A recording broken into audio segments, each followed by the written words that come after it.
शेतकरी चळवळीचे नेते आदरणीय रघुनाथदादा पाटील यांच्या नेतृत्वाखाली आज सहाय्यक निबंधक ऑफिसला वाळवा तालुक्यातील तमाम शेतकरी वर्ग असेल यासाठी जमलाय की मुख्यमंत्र्यांनी सांगितलं होतं की शेतकऱ्याची कर्जमाफी करू, शेतकऱ्याचा 7/12 कोरा कोरा करू म्हणून सांगितलं आणि आज त्याच महाराष्ट्रामध्ये शेतकऱ्यांची कर्जाची बाकीदारांची यादी बोर्डावर लावली जाते।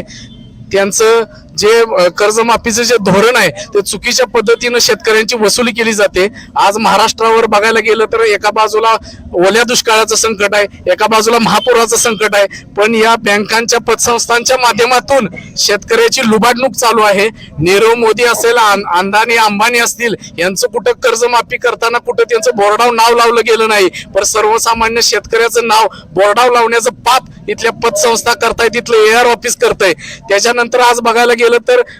भारत सरकारनं सोयाबीनचा हमी भाव 5330 रुपये जाहीर केलेला आहे, पण आज इस्लामपूर मार्केटला बघायला गेलं तर 3300, 3500, 3800 ह्यामध्ये भाव चालू आहे सोयाबीनचा। 5300 कुठं व 3500 कुठं, याच्यामधला 1000 रुपयाचा बाप मोदीचा बाप भरून देणार काय, हे आमचं मागणं आहे। खरेदी सोयाबीन खरेदीचं केंद्र गेले 2-3 वर्ष झालं शेतकरी चळवळीचे कार्यकर्ते असतील, आमचे प्रदीप दादा असतील, आमचे गणेश शेवाळे असतील, या शेतकरी खरेदी सेंटर, सोयाबीनची खरेदी सेंटर चालू करा म्हणून आम्ही 3 वर्ष झालं